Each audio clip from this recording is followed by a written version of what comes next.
والذين ينقضون عهد الله من بعد ميثاقه ويقطعون ما أمر الله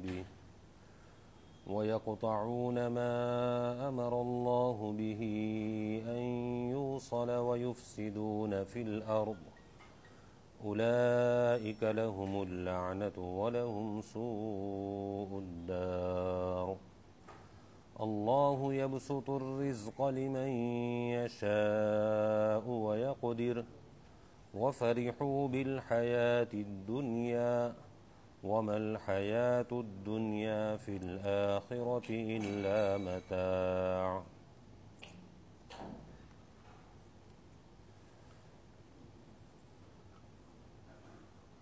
عقل مندوں کی صفات اس سے پہلے اللہ جل شانہ نے بیان فرمائی تھی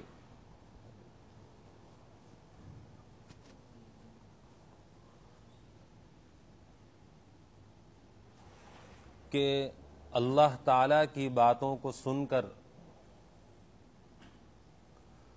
وہی لوگ اپنی زندگی بدلتے ہیں اور اپنی زندگی کو ٹھیک کرتے ہیں جو عقل مند ہیں۔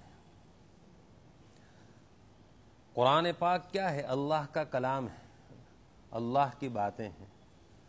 تو یہ اللہ کا کلام سن کر، اللہ کی باتوں کو سن کر وہی لوگ اپنی زندگی سنوارتے ہیں اور اپنی زندگی ٹھیک کر ڈالتے ہیں جو عقل مند ہیں۔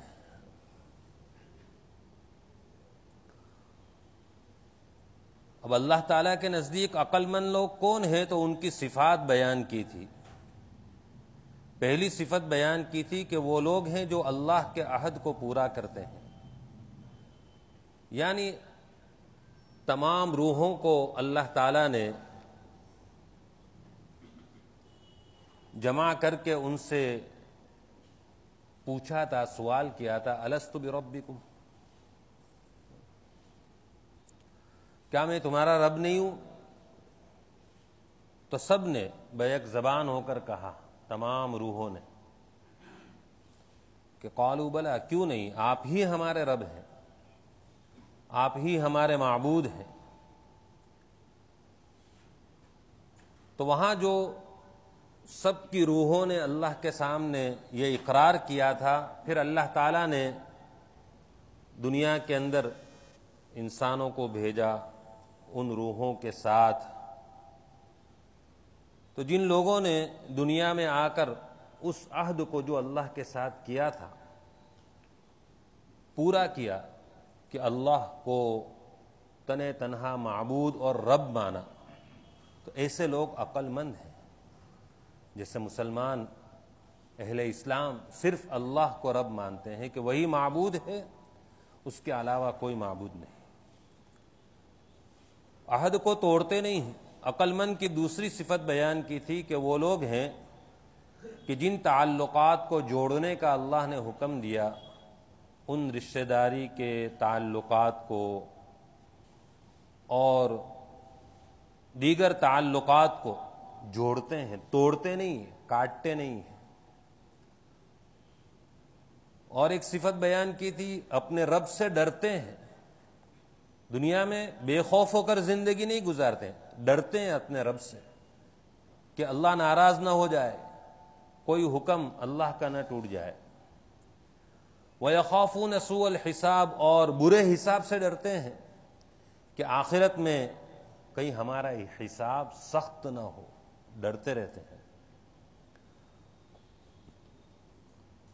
اسی طرح عقل مندوں کی صفت بیان کی تھی جو اپنے رب کی خوشنودی کے لیے صبر کرتے ہیں، دین پر جمے رہتے ہیں، مضبوط اور قائم رہتے ہیں، اور نماز کی پابندی کرتے ہیں، اور اللہ نے جو کچھ دیا ہے تو پوشیدہ طور پر اور علانیہ طور پر خرچ کرتے ہیں۔ ایسے ہی برائی کو اچھائی سے دفع کرتے ہیں، برائی کا جواب برائی سے نہیں، گالی کا جواب گالی سے نہیں، بلکہ برائی کا جواب اچھائی سے۔ تو ان لوگوں کی فضیلت بیان کی تھی، اولئک لہم عقبی الدار، ان لوگوں کے لیے نیک انجام، اچھا انجام ہے۔ وہ اچھا انجام کیا ہے؟ ہمیشہ رہنے کی جنتیں ہیں جس میں یہ داخل ہوں گے، اور ان کے ساتھ ساتھ ان کے آبا اور اجداد اور ان کی بیویاں، ان کی اولاد، جو بھی ان میں سے نیک ہوئے وہ سب ان کے ساتھ جنت کے اندر رہیں گے، الگ الگ نہیں، اللہ تعالیٰ ملا دیں گے۔ اور فرشتے ہر دروازے سے داخل ہو کر ان کو سلام کریں گے کہ سلام علیکم بما صبرتم فنعم عقبی الدار، تم جو دنیا میں دین پر مضبوطی سے قائم رہے تم پر سلام ہو، اور یہ تمہارا جو انجام بہترین، کیا ہی خوب ہے۔ یہاں تک تفسیر ہو چکی تھی، آگے اللہ جل شانہ فرماتے ہیں کہ یہ تو عقل مندوں کا حال ہے کہ جو اللہ کی باتوں کو سن کر اپنی زندگی کو سنوار لیتے ہیں، ٹھیک کر لیتے ہیں، اور حق بات کو مان لیتے ہیں، قبول کر لیتے ہیں۔ لیکن آگے اب ان لوگوں کا ذکر ہے کہ جو لوگ اللہ کا کلام سن کر، اللہ کی باتوں کو سن کر اپنی زندگی کو سنوارتے نہیں، ان کی صفات کیا ہیں، ان کی نشانیاں کیا ہیں، ایسے لوگ کون ہیں؟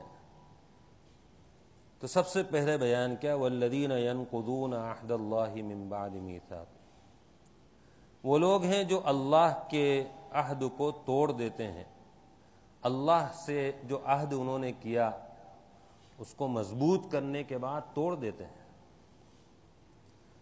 کہ وہی اللہ سے عہد کیا تھا کہ اللہ تو ہی تنہا معبود ہے، اب دنیا میں آ کر اس عہد کو پورا نہیں کرتے، اللہ کو تنہا رب نہیں مانتے، معبود نہیں مانتے، بلکہ اللہ کے ساتھ سینکڑوں ہزاروں کو اپنا معبود مان لیتے ہیں، جیسے کفار و مشرکین۔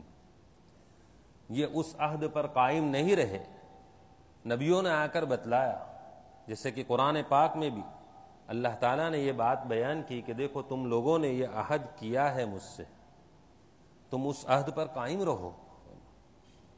اس کے باوجود کفار و مشرکین اس عہد پر قائم نہیں رہے، اور اللہ کے اس عہد کو انہوں نے توڑ دیا، جبکہ انہوں نے صاف صاف کہا تھا کہ آپ ہی ہمارے رب اور معبود ہیں۔ ایسے ہی جب مسلمان کلمہ پڑھ لیتا ہے، لا الہ الا اللہ محمد رسول اللہ، تو یہ ایک ایمانی عہد ہے۔ ہر کلمہ پڑھنے والا اللہ سے عہد کرتا ہے کہ اے اللہ، اب میں تیرے حکموں کے مطابق زندگی گزاروں گا، اور نبی صلی اللہ علیہ وسلم کی تعلیمات کے مطابق زندگی گزاروں گا۔ ہر کلمہ پڑھنے والا یہ اللہ سے عہد کرتا ہے۔ اب جو لوگ اس کلمے کو پڑھنے کے بعد اللہ کے حکموں کی پرواہ نہیں کرتے، اللہ کے احکام کو پس پشت ڈال دیتے ہیں اور گناہوں والی، نافرمانی والی زندگی اختیار کرتے ہیں، نہ آنکھوں سے دیکھنا صحیح ہے، نہ کانوں سے سننا صحیح ہے، نہ زبان سے بولنا صحیح ہے، کوئی احکام کی پرواہ نہیں ہے، جیسا نفس نے کہا اس کے مطابق زندگی گزارتے ہیں، نبی کریم صلی اللہ علیہ وسلم کی تعلیمات کی کوئی پرواہ نہیں ہے،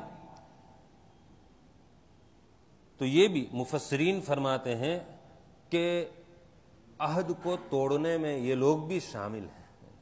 جس طرح کفار و مشرکین عہد کو توڑنے میں شامل ہیں، ایسے ہی وہ مسلمان، وہ کلمہ پڑھنے والے جو کلمہ پڑھنے کے بعد اللہ کے حکموں کی کوئی پرواہ نہیں کرتے، وہ بھی اس میں داخل ہیں کہ انہوں نے بھی اللہ سے جو عہد کیا کلمہ پڑھنے کے بعد اس کو توڑ دیتے ہیں،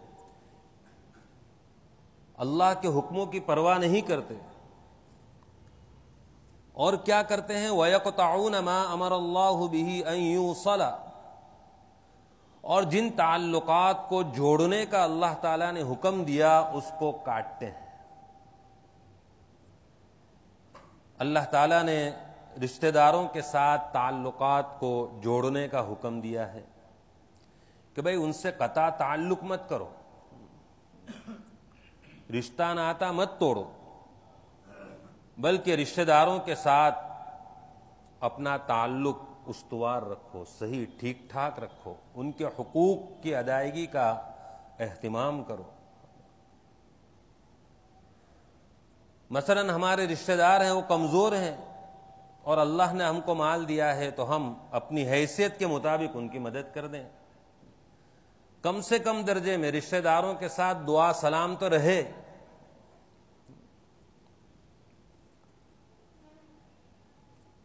جو لوگ اللہ کے حکموں کی پرواہ نہیں کرتے، اللہ کی باتوں کو سن کر اس کو قبول نہیں کرتے، تو ان کی صفت یہ ہے کہ وہ رشتہ داروں کا کوئی خیال نہیں کرتے، ان کے حقوق کا کوئی خیال نہیں کرتے، بلکہ ان کو دیکھ کر پیٹھ پھیر لیتے ہیں۔ تو یہ تو بہت سخت اور خطرناک چیز ہے، آگے اس کے بارے میں سخت وعید ہے۔ اور حدیث شریف میں مشکات شریف کی روایت ہے، حضرت ابو ایوب انصاری رضی اللہ تعالیٰ عنہ فرماتے ہیں کہ نبی کریم صلی اللہ علیہ وسلم نے فرمایا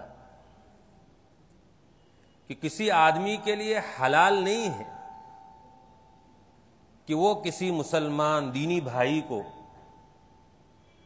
3 دن سے زیادہ چھوڑے رکھے۔ یہ حلال نہیں کہ 3 دن سے زیادہ بات چیت اس سے بند رکھے اور قطع تعلق کرے۔ اب قطع تعلق کی نشانی کیا ہے؟ بعض مرتبہ ایسا ہوتا ہے کہ بھئی رشتہ دار ہیں اور بہت ٹائم سے ملے ہی نہیں ہے، تو الگ چیز ہے۔ اب رشتہ داروں سے تعلقات ختم کرنے کی اور ان سے تعلق توڑنے کی نشانی یہ ہے، حدیث میں نبی کریم صلی اللہ علیہ وسلم فرماتے ہیں کہ جب آمنا سامنا ہوتا ہے تو یہ یوں منہ پھیرتا ہے اور یہ یوں منہ پھیرتا ہے، اعراض کرتے ہیں ایک دوسرے سے۔ یہ نشانی ہے کہ یہ تعلقات توڑنے والے ہیں۔ تو یہ چیز حلال نہیں کہ 3 دن سے زیادہ کسی رشتہ دار سے اعراض کرے کہ وہ سامنے آئے تو السلام علیکم بھی نہ کہے، خیر خیریت بھی نہیں، یہ اس سے منہ پھیرتا ہے، یہ اس سے منہ پھیرتا ہے، اعراض کرتا ہے۔ تو یہ چیز حلال نہیں، حدیث میں فرمایا۔ پھر حدیث میں آگے نبی کریم صلی اللہ علیہ وسلم نے فرمایا کہ ان دونوں میں بہتر وہ ہے جو سلام میں پہل کر لے، ابتدا کر لے۔ نفس کو بھاری پڑے گا، بوجھ پڑے گا کہ یہ منہ پھیرتا ہے تو میں کیوں سلام کروں، نہیں۔ دونوں میں بہتر وہ ہے جو سلام میں ابتدا کرے، پہل کرے، پہلے سلام کر لے، یہ ان دونوں میں بہتر ہے۔ اس سے علماء فرماتے ہیں کہ معلوم ہوا کہ صرف آدمی اگر سلام کر لے اور خیر خیریت کر لے تو یہ وعید سے نکل جائے گا۔ پہلے جیسے تعلقات جیسے تھے ویسے ہونے کوئی ضروری نہیں، صرف آدمی سلام کلام کچھ کر لے تو یہ وعید سے نکل جاتا ہے۔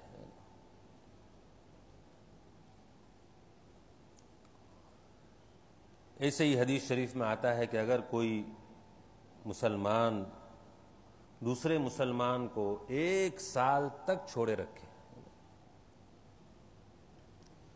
1 سال تک اس سے قطع تعلق کرے، تعلق ختم کر دے، کب تک؟ 1 سال تک، تو یہ ایسا ہے جیسا کہ اس نے اس کا خون بہا دیا۔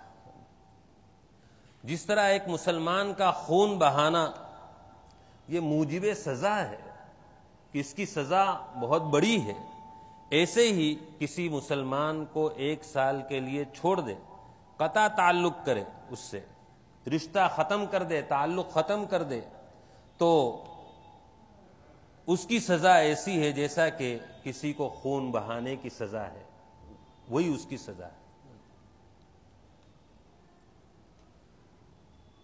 ایسے ہی حضرت ابو ہریرہ رضی اللہ تعالیٰ عنہ فرماتے ہیں کہ نبی کریم صلی اللہ علیہ وسلم نے فرمایا، مشکاۃ شریف کی روایت ہے کہ کوئی مومن دوسرے مومن کو 3 دن سے زیادہ چھوڑے نہ رکھے، تعلق کو ختم نہ کرے 3 دن سے زیادہ۔ اگر کسی کے ساتھ ناچاقی ہو گئی ہے، تھوڑی تو میں ہو گئی ہے، تو اب بس 3 دن تک اگر چھوٹ چھٹاؤ رہے تو وہاں تک ٹھیک ہے، 3 دن کے بعد اب اس کو چاہیے کہ اس سے ملے، سلام کرے۔ جس نے سلام پہلے کر لیا تو وہ وعید سے باہر ہو جائے گا۔ اب سامنے والا اگر جواب دے دیتا ہے تو دونوں اجر میں شریک ہیں، دونوں کو ثواب ملے گا، تعلقات ٹھیک کرنے کا، سلام اور سلام کا جواب دینے کا ثواب اس کو ملے گا۔ اور اگر ایک نے سلام کیا اور دوسرے نے جواب نہیں دیا تو یہ سلام کرنے والا گناہ سے نکل جائے گا، اور دوسرا شخص جس نے جواب نہیں دیا اب وہ گناہ کے اندر باقی رہے گا، اس کو گناہ رہے گا۔ تو شریعت نے اس کی بہت تاکید کی ہے۔ ابو درداء رضی اللہ تعالیٰ عنہ کی روایت ہے، مشکاۃ شریف کی روایت ہے،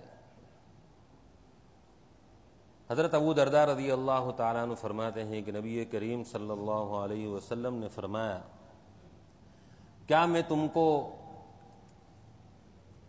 نماز سے، روزے سے اور صدقے سے بھی بہتر چیز نہ بتاؤں؟ یعنی نفل نماز مراد ہے، نفل نماز، نفل روزہ اور نفل صدقے سے بھی بہتر چیز نیکی میں اور عمل میں نہ بتاؤں؟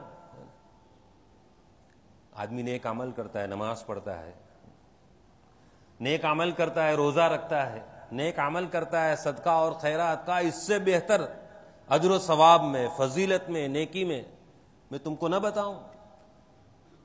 تو ابو درداء رضی اللہ تعالیٰ عنہ نے عرض کیا، یا رسول اللہ صلی اللہ علیہ وسلم کیوں نہیں، ضرور ارشاد فرمایا۔ تو آپ نے فرمایا، اصلاح ذات البین۔ 2 آدمیوں میں جھگڑا ہو گیا مثلا، اب کوئی تیسرا آدمی ان کے جھگڑے کو ختم کروا کر ملا دیتا ہے، تو یہ عمل 2 آدمیوں کے درمیان جو آپس میں ٹکراؤ ہو گیا، قطع تعلق ہو گیا، اب اس نے جا کر ملا دیا، کہا یہ عمل نماز سے، روزے سے، صدقے سے افضل ہے۔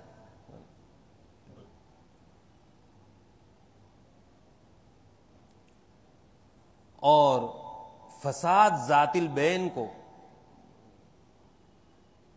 یعنی آپس کی عداوت اور ایک دوسرے سے نفرت کرنا، دشمنی کرنا، ایک دوسرے سے نفرت کرنا، یہ اس کو سارے گناہوں کی جڑ قرار دیا۔ بہت سے گناہ اس کی وجہ سے وجود میں آتے ہیں۔ چنانچہ جب کسی سے عداوت، دشمنی ہو جاتی ہے، اب اس کی غیبت شروع ہو جاتی ہے، پیٹھ پیچھے برا بھلا کہنا شروع ہو جاتا ہے، تو ایسا ہے ویسا ہے، اور آدمی اس کو تکلیف اور ایذا پہنچانے کی کوشش میں رہتا ہے، تو گویا ایک دوسرے سے عداوت اور دشمنی یہ بہت سے گناہوں کو جنم دیتی ہے، بہت سے گناہ اس سے وجود میں آنا شروع ہو جاتے ہیں۔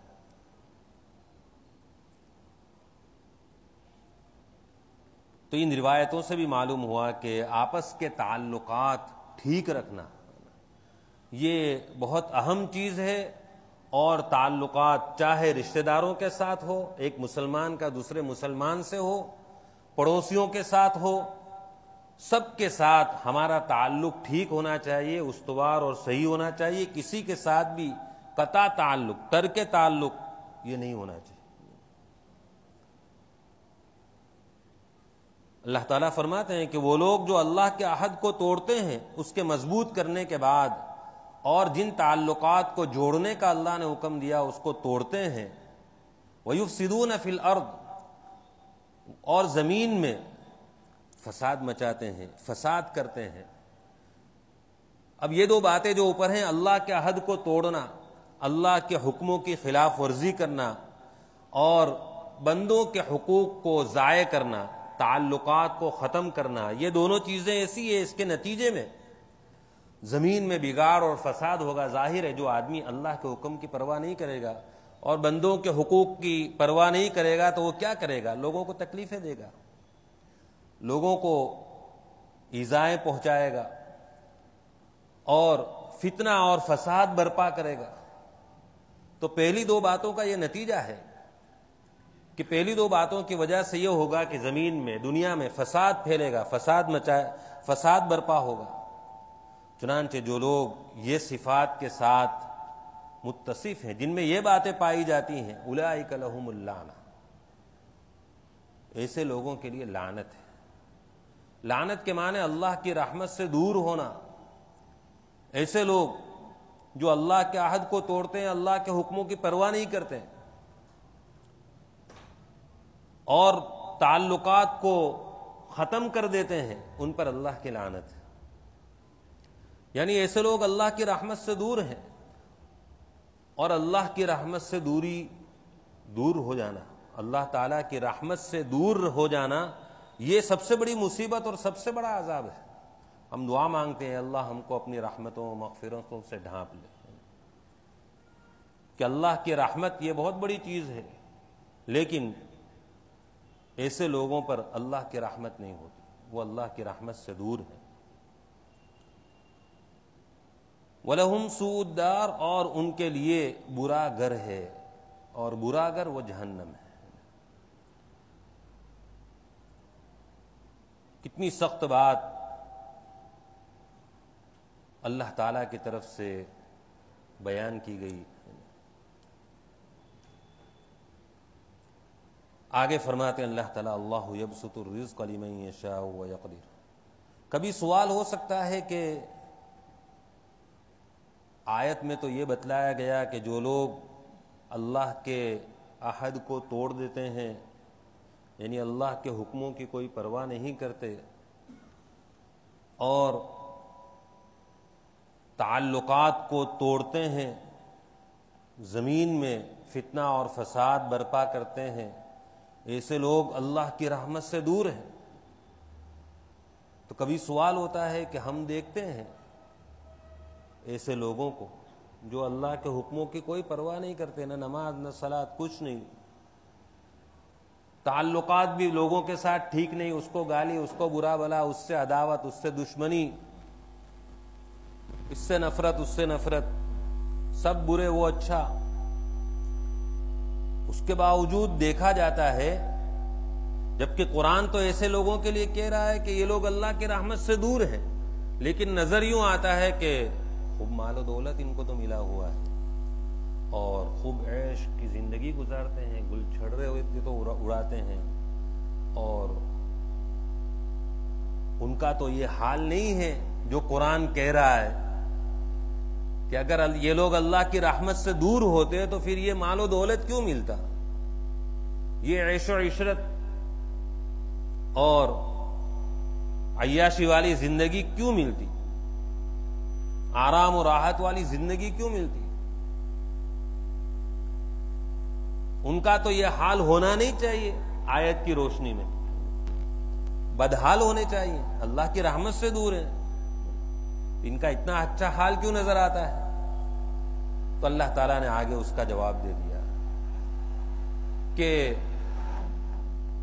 رحمت کا، اللہ کی رحمت کا اور اللہ کے غصے اور غضب کا معیار مالوں کا اور چیزوں کا مل جانا نہیں، دنیا کی عیش و عشرت کا مل جانا نہیں ہے کہ بھئی کسی کو مال مل گیا تو گویا اللہ کی رحمت اس کو مل گئی، نہیں۔ رحمت کا معیار یہ نہیں ہے مال مل جانا اور دنیا میں خوشحال رہنا، یہ رحمت کا معیار نہیں ہے، اور جس کو مال و دولت نہ ملے گویا وہ اللہ کا اس پر غضب ہے، نہیں۔ اللہ تعالیٰ نے فرمایا کہ مال اور رزق کا کسی کو زیادہ مل جانا، کسی کو کم ملنا، یہ تو اللہ کی مشیت پر ہے۔ اللہ جس کو چاہتا ہے اس کو زیادہ دیتا ہے اور جس کو چاہتا ہے کم دیتا ہے۔ کیوں بھئی ایسا؟ اس کی مصلحت، اس میں اللہ کی حکمت، ضروری نہیں ہم کو اللہ کے ہر حکمت و مصلحت معلوم ہو. تو رزق کا کم زیادہ ہونا یہ کوئی مقبول ہونے اور مردود ہونے کی نشانی نہیں. کسی کو زیادہ رزق مل رہا ہے تو گویا وہ اللہ کے ہاں مقبول ہے اور اس کے ساتھ اللہ کی رحمت ہے، اور جس کو نہیں ملا اس پر اللہ کا غضب ہے اور وہ مردود ہے. نہیں، یہ تو اللہ کی مشیت پر ہے.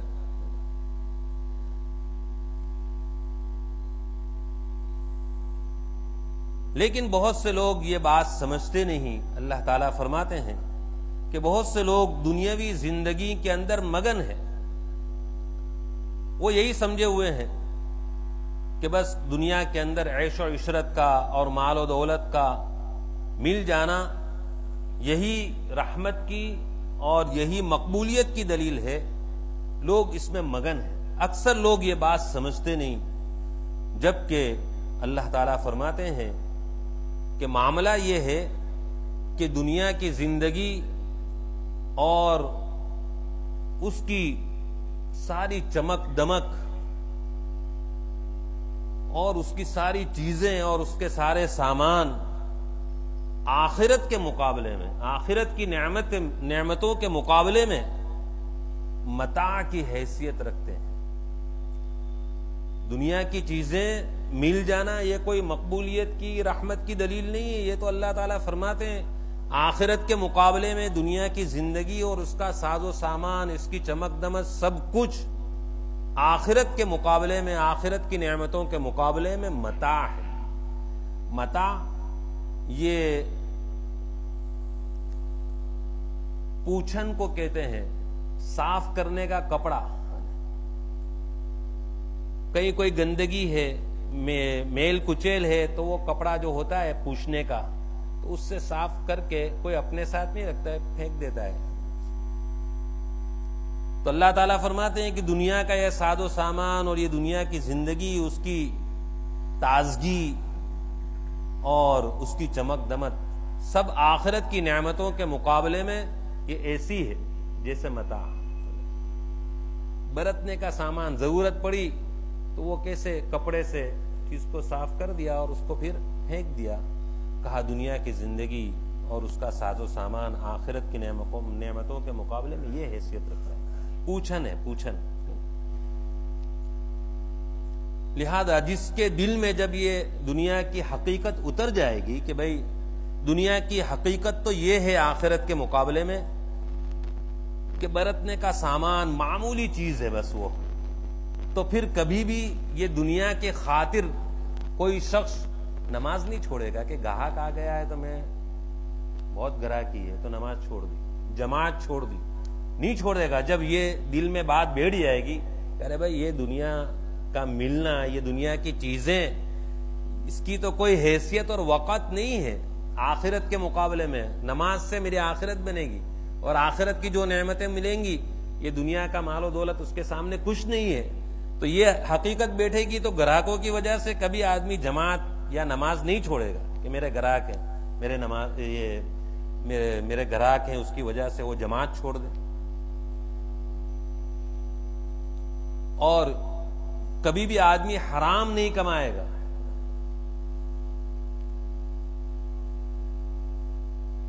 بلکہ اس کے دل میں اللہ کے حکموں کی وقعت ہوگی اور